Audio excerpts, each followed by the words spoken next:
Imagine acordar num mundo em que a fé virou costume, a adoração virou rotina vazia e a nação que um dia se orgulhou de caminhar com Deus agora está à beira do abismo.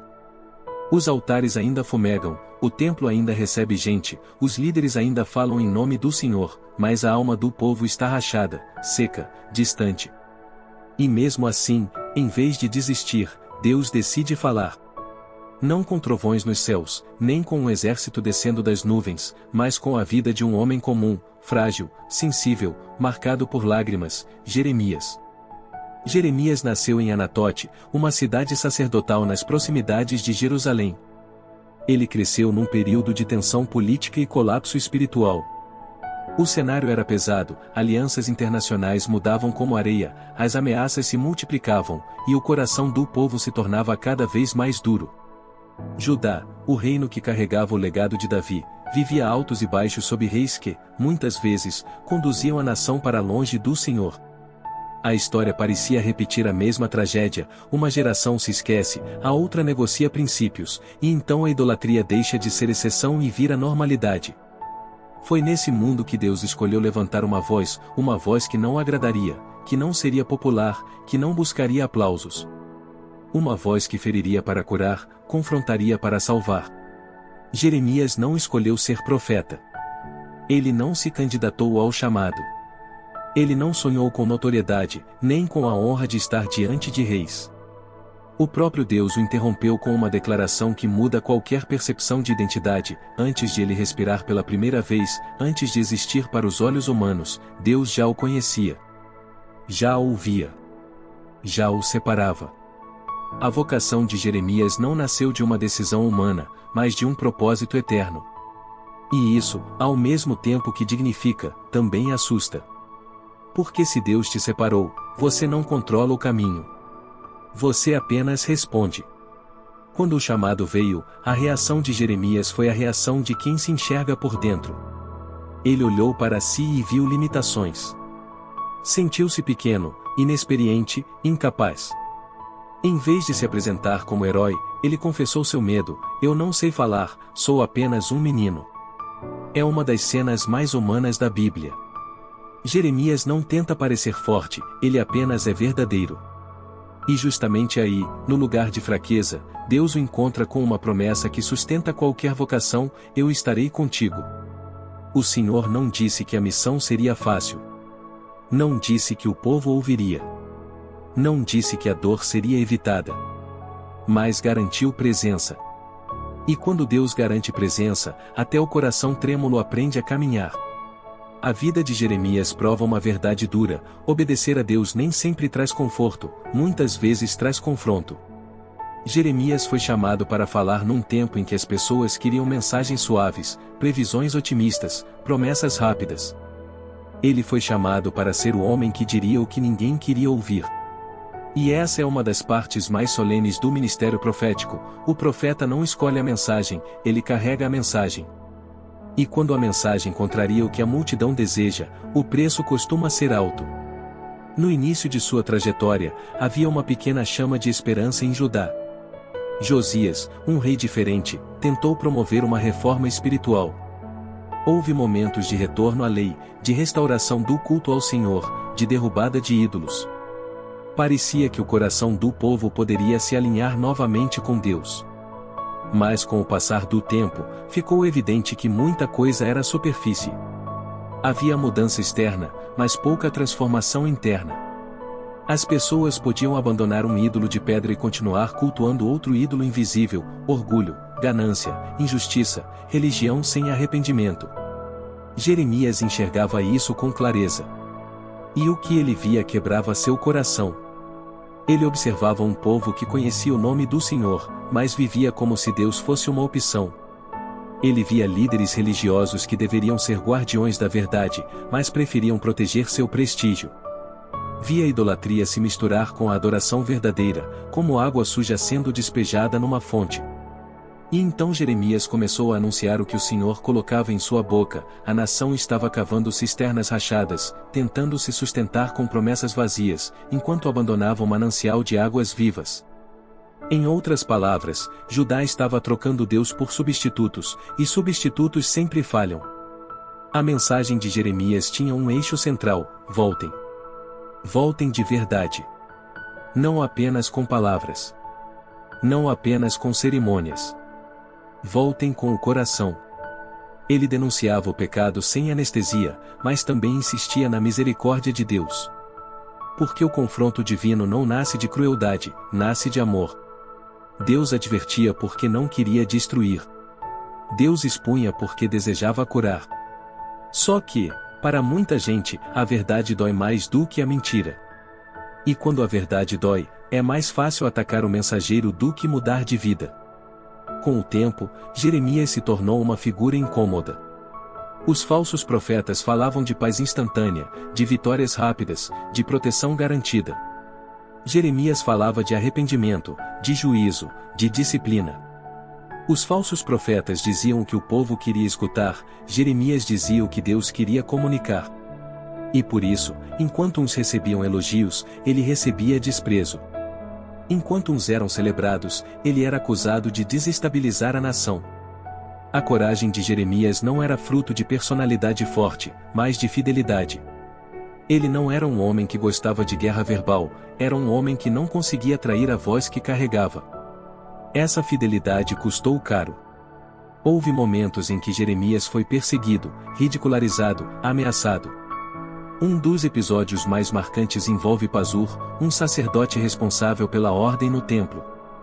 Jeremias proclamou uma palavra dura diante do centro religioso de Judá, anunciando que o templo não era um amuleto e que Jerusalém não era intocável se o coração do povo continuasse rebelde. Para muitos, isso era impensável. Como Deus permitiria que sua própria casa fosse tocada? Como a cidade santa cairia? A fé deles estava apoiada numa falsa segurança, em vez de se apoiarem no Deus vivo, apoiavam-se no símbolo. E quando um símbolo vira substituto de Deus, ele se torna idolatria. Pazur não suportou. Mandou Jeremias ser açoitado e colocado num cepo, um instrumento de humilhação e dor. A intenção não era só punir, era expor, ridicularizar, transformar o profeta em aviso para quem ousasse desafiar o sistema. Jeremias passou a noite preso, sem conforto, sem honra, com o corpo marcado. E você poderia imaginar que, ao amanhecer, ele sairia dali quebrado, silencioso, domado. Mas o amanhecer revelou o tipo de fogo que existia dentro dele. Quando foi solto, Jeremias não recuou. Ele anunciou que o próprio Pazur provaria do terror que plantava, e que o juízo alcançaria aqueles que se levantavam contra a palavra de Deus. Era como se o profeta dissesse: vocês podem prender meu corpo, mas não podem prender a verdade. Ainda assim, não pense que Jeremias era uma máquina espiritual, imune a sentimentos. A Bíblia não esconde seu lado humano. Pelo contrário, nos dá acesso à sua alma. E talvez seja isso que faz dele o profeta das lágrimas. Ele não apenas pregava, ele sofria. Ele não apenas denunciava, ele chorava. Em muitos momentos, Jeremias entrou em conflito consigo mesmo. Houve dias em que ele se cansou do escárnio, da solidão, da rejeição. Chegou a dizer que se sentia enganado, não porque Deus fosse injusto, mas porque a dor era maior do que ele imaginara suportar. Ele pensou em calar, em desistir, em parar de pronunciar o nome do Senhor. Mas então confessou algo extraordinário: quando tentava calar, a palavra queimava por dentro como fogo preso nos ossos. Ele podia perder amizades, reputação e liberdade, mas não conseguia trair o chamado. Havia uma compulsão santa nele. O peso da verdade era mais forte do que o alívio do silêncio. O ponto mais sombrio da perseguição contra Jeremias veio quando os líderes políticos decidiram que ele era um perigo. Os príncipes de Judá, inflamados contra ele, foram ao rei Zedequias e exigiram punição. Zedequias era um rei instável, dividido entre o medo dos homens e a consciência de que Jeremias falava com autoridade. Em vez de agir com justiça, ele cedeu. E então fizeram com Jeremias algo cruel: lançaram-no numa cisterna. A cisterna era um reservatório antigo, sem água, mas cheio de lama. Jogá-lo ali era uma sentença lenta. Não era uma execução rápida, era o tipo de maldade que busca se livrar de alguém sem sujar as mãos com sangue. Jeremias afundou no lodo, preso na escuridão, cercado por frio e umidade, com a morte rondando em silêncio. É impossível ler essa cena e não sentir o peso. O profeta de Deus, que clamava pela salvação do povo, agora era tratado como lixo pelo próprio povo. Mas a história não termina no fundo da cisterna.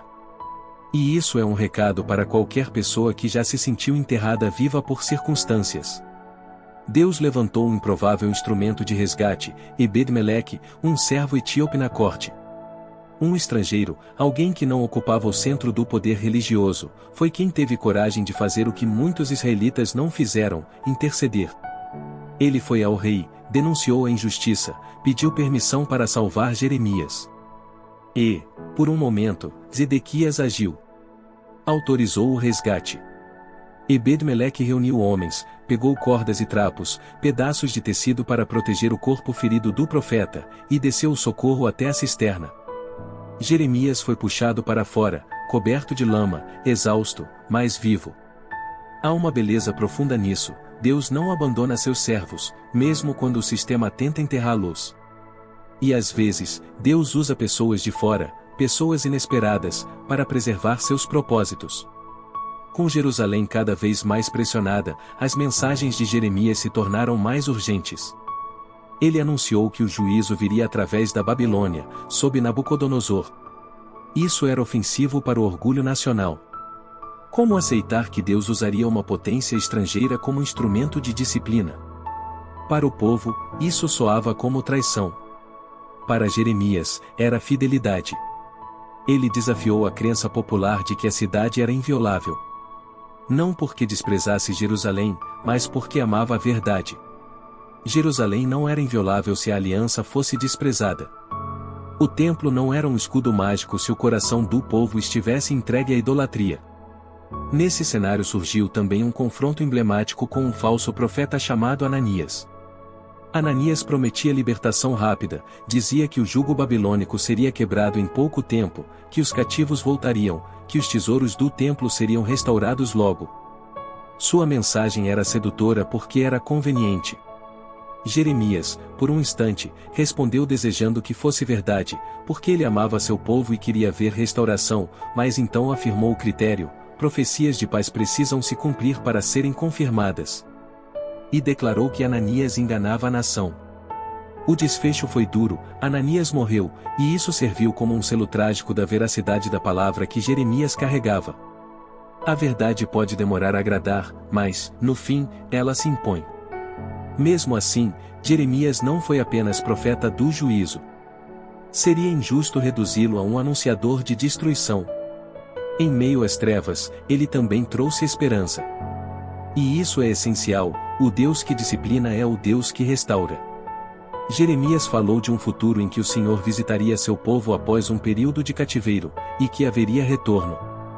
Falou de planos de Deus que não eram de abandono, mas de propósito.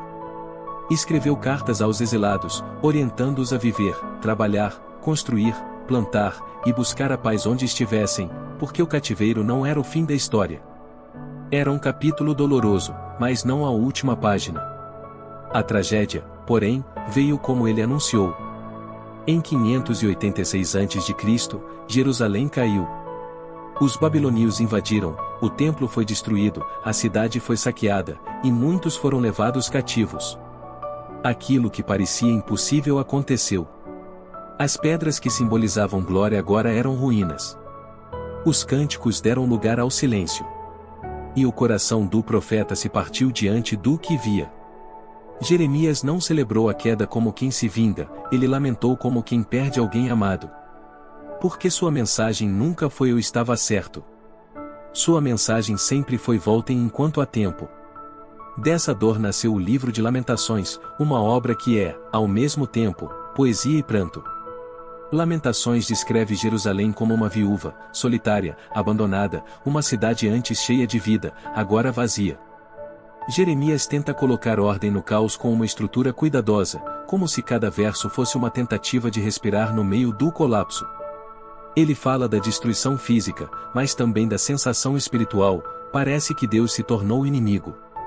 Parece que o céu fechou. Parece que a esperança morreu. Só que mesmo ali, no vale mais escuro, há um fio de luz. Jeremias lembra algo que sustenta a alma quando tudo desmorona: as misericórdias do Senhor não se esgotam. Elas se renovam. A fidelidade em Deus, mesmo quando a disciplina é severa. Isso não apaga a dor, mas impede o desespero de vencer. A disciplina não significa abandono. O juízo não elimina a promessa. Deus continua sendo Deus. Justo, santo, e ao mesmo tempo misericordioso. Depois da queda de Jerusalém, o cenário ficou ainda mais confuso. Os remanescentes em Judá, em vez de aprenderem a depender do Senhor, entraram em pânico e buscaram segurança no Egito. Parecia lógico aos olhos humanos: Egito era refúgio, era rota de sobrevivência. Mas Jeremias advertiu: confiar no Egito, naquele contexto, era insistir na mesma rebelião de sempre, buscar soluções sem submissão. Eles não ouviram. Acusaram Jeremias de conspiração, de traição, de estar aliado aos babilônios. E então cometeram um ato absurdo: sequestraram o profeta e o levaram à força para o Egito. A imagem é impactante: o homem que passou a vida tentando salvar seu povo agora é arrastado pelo próprio povo para longe da terra, para um exílio não escolhido. E mesmo ali, Jeremias continuou profetizando. A distância não calou sua voz. O chamado não dependia de território. Ele anunciou que o juízo alcançaria também o Egito, e que a falsa sensação de proteção seria desmontada. Jeremias falou até o fim, como quem entende que o profeta não abandona o posto só porque o ambiente mudou. A missão era maior do que a geografia. A Bíblia não detalha o fim de Jeremias com clareza. Há tradições que sugerem um desfecho trágico, inclusive a possibilidade de que ele tenha sido morto por seus compatriotas, apedrejado pelos que nunca aceitaram suas palavras.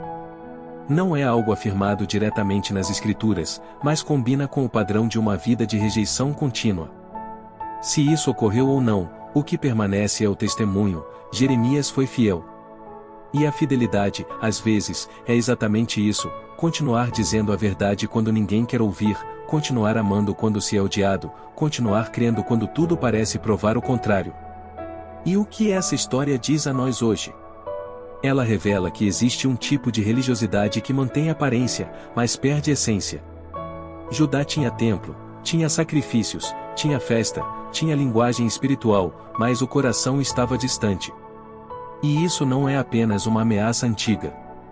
É uma tentação moderna. É possível falar de Deus e não andar com Deus. É possível frequentar o sagrado e continuar rendido ao pecado. É possível defender símbolos e negar o Senhor na prática. Jeremias nos confronta com uma pergunta que atravessa os séculos: o que sustenta a sua confiança?